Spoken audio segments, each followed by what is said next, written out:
First and foremost, I want to give all praises, honor, and glory to Yahawah, hasham, YAHAWASHI, hasham, Racha Kodash. Double honors to the elders and the apostles of Great Millstone, and peace and blessings to the elect. And the hunger is coming. All right. This is an article, yet again, another article. This is from rtnews.com. And as you can already see in the headline, says German producers warn of food shortages. And it's looking like this energy crisis, along with a few other crises that are not only looming but are intensifying, is really gonna lead to a lot of food insecurities, security insecurities, and a lot of social unrest. Okay, because this energy crisis, remember, energy is something that is widely used pretty much by everyone, and that includes manufacturing companies. That you have some that manufacture and mass produce food, but also other things as well. Okay, so it says manufacturers of both frozen and fresh products say they cannot cope with soaring energy costs. Germany's frozen and fresh food producers have warned that rising energy prices may soon force them to stop operations, according to Daiwo.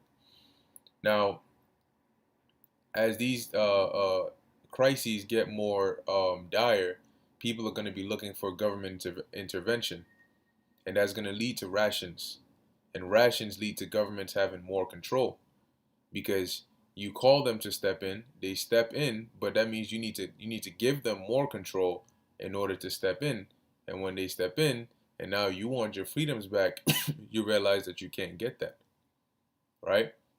When the pandemic was going all around, right?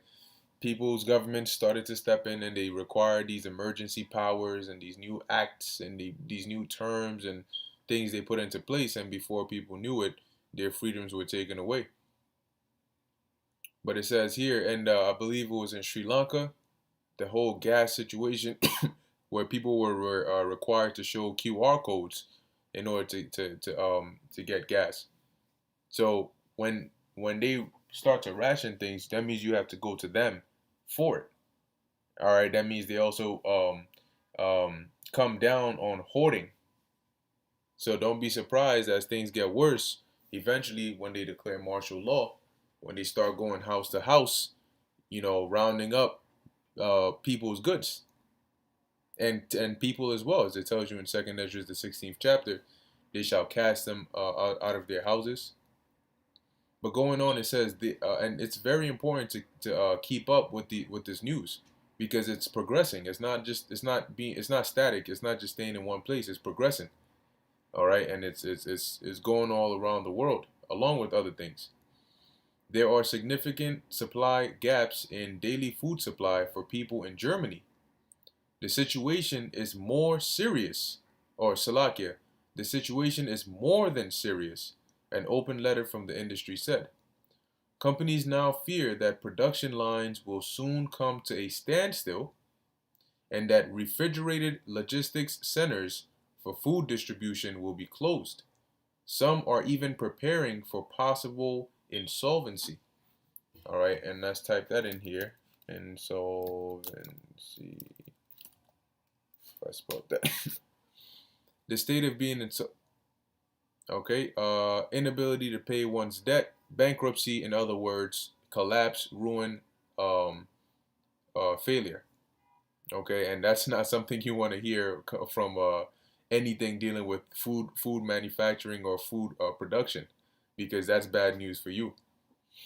The letter was initiated by the German Frozen Food Institute and the Association of German Cold Storage and Logistics Companies, and signed by 5 other industry groups.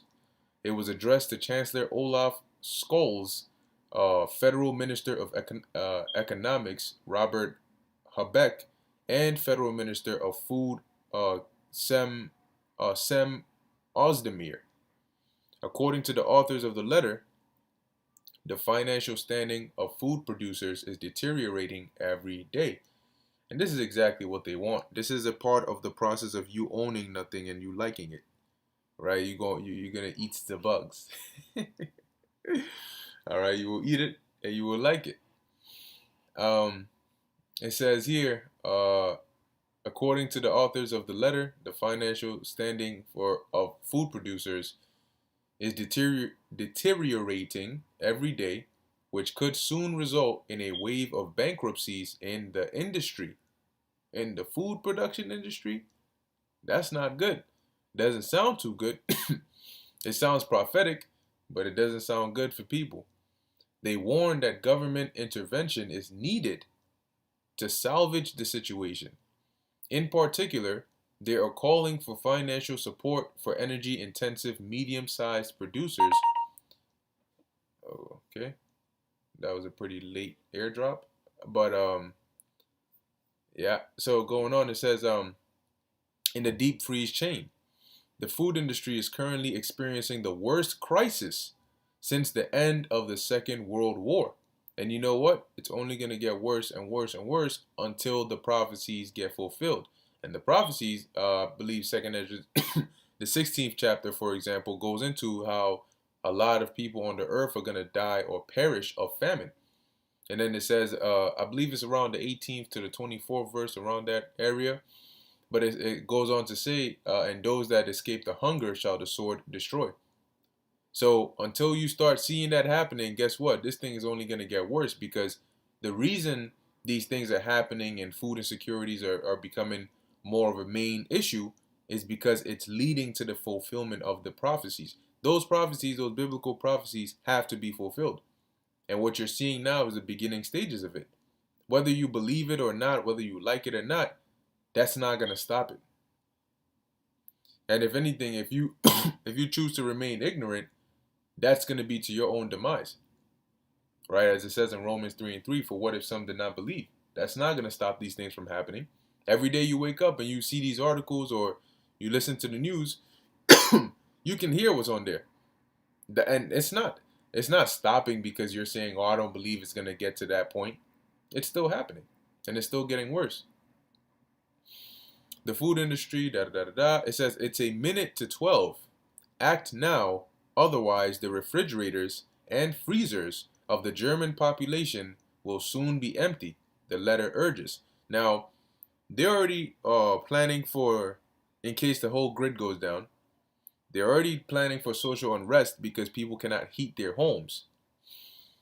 Now you're adding on their food insecurities, not even to the point of the food is there, you just can't afford it, but the food is not going to be there because of the same problem that's freezing you at night. How do you think people are going to react to that? Because once, look, if food prices are going up because of inflation, and then you make food even more scarce, what do you think is going to happen to the prices then? Germany, and soon people are just going to give up on paying for it and they're just going to start taking it. Germany, along with the broader EU, is facing a sharp rise in energy prices and a record inflation surge amid intensifying anti-Russian sanctions and a policy of abandoning Russian fuel. The situation could soon lead to energy rationing and shortages. The frozen food industry is particularly susceptible to energy supply problems due to its strong reliance on electricity for freezers. So you better get ready, and like I say, man, don't look at it as, oh, that's all the way in Germany, it's fine. The problem that is affecting Germany is not isolated to just Germany. Just because you haven't seen the full effects of it here yet doesn't mean it's not going to happen. Now this is the book of 2nd Ezra, chapter 15, verse 57. It says, thy children shall die of hunger, and thou shalt fall through the sword. Which the sword is a weapon. Thy city shall be broken down, and all thine shall perish with the sword in the field. They that be in the mountains shall die of hunger. And it's not going to be just those in the mountains, those in the cities. Because those that are in the mountains are going to flee there. Some of them have already started. But Going there does not mean that you're going to be exempt from judgment. The exemption from judgment comes by way of Ezekiel 9 and 4. All right, having the spiritual mark of exemption from the Lord. That's the only way to escape these judgments. So whether you're in the mountains or the cities or the suburbs or wherever you are, when the food goes out, the food goes out. You may have stocked up a little bit here and there, but that's only going to take you so far. And that's only if you can, number one, protect it, number two, access it, because you never know where you're going to be. They that be in the mountains shall die of hunger and eat their own flesh, because what comes with hunger? Severe, intense hunger for long periods of time comes cannibalism. People start to eat each other. They start to eat others. They start to look for the weakest link. You know, start exhorting others to take one for the team. All right.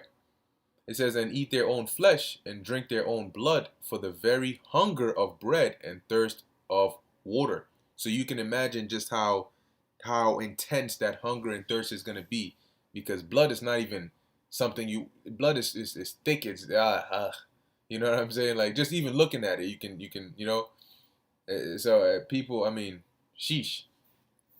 All right, moving on. This is Jeremiah 19 and 9. And I will cause them to eat the flesh of their sons. Now, Jeremiah at the time, when you read in the book of Jeremiah, he was a little prior to the invasion of or the siege by the Babylonians. All right, the siege of Jerusalem by the Babylonians, and the Lord put the spirit on him to warn Jake, all right, about the Babylonians coming. Okay, so a part of the verses you read in the book of Jeremiah, there are certain chapters that are dealing with that time, but then they can also be applied now, and there are certain chapters in there that are prophetic, solely prophetic, and then there are others that, like I said, are events that the Lord said would happen to Israel in the land at the time, but those same things are going to happen to Israel again in this time. All right. So this is Jeremiah 19 and 9. It says, and I will cause them to eat the flesh of their sons and the flesh of their daughters. So now what's going to what is going to make them eat the flesh of their sons and the flesh of their daughters? The lack of bread, the lack of food, right? So just like the Lord had the Babylonians besiege Jerusalem back then, which when you besiege a city or a fortress or wherever, you cut off its supplies going in or anything coming out. And eventually when they run out of resources, they start to starve and eat each other and so on and so forth. Well, guess what? The Lord is going to do the same thing in this time. He's going to, like we read in 2nd Ezra 15, he's going to bring a famine, because there is a global siege going on. Okay, that's being set up by these world governments and these world elites. So it says here, and I will cause them to eat the flesh of their sons and the flesh of their daughters, and they shall eat every one the flesh of his friend in the siege and straitness, wherewith their enemies wherewith their enemies and they that seek their lives shall straiten them. So guess what? In this time as well, we have enemies that are seeking our lives, and they are going to come with straits, and they are going to come with difficulties and make it next to impossible for you to make it out unless you bow down to them. So when they start rationing food and energy and all of these things, it's going to be a easier thing for them to tell you, well, now we want you to take this, this MOTB or this CHIP, just for example's sake, and then you can get your rations, because that's how we're going to identify you and yada, yada, yada. And if you don't, then you're not getting anything. This is the kind of power that it gives them. When you cry for them to, step in and do this, yeah, they'll step in, all right. But then they're going to tell you, okay, well, now that we have control of this and we need to make it accessible in a reasonable way for people, these are the policies that you need to follow in order to get access to it. So moving on, this is the book of Lamentations, chapter 4, verse 10. And once again, and Lamentations was really dealing with the after the destruction of Jerusalem by the Babylonians. Okay. But it says, the hands of the pitiful women have sodden their own children. They were their meat in the destruction of the daughter of my people. Now, when in the ancient world, mothers actually had, you could say the morale of people was different. Yes, There were wicked people in the ancient world. This does not mean that there weren't. But the mindset and the moral of women or men, all of them, especially in this time, is so far gone. Okay? So in the if back then in the past, they with all the love that they would have, they were still able to eat their children because of how hungry they were. What do you think these people are gonna do? Who just walk around and pop out babies just for child support and freaking claiming them on taxes and getting benefits, that don't really even care about their children, that don't know how to be mothers. They don't have that. You think it's gonna take much for them to eat their children?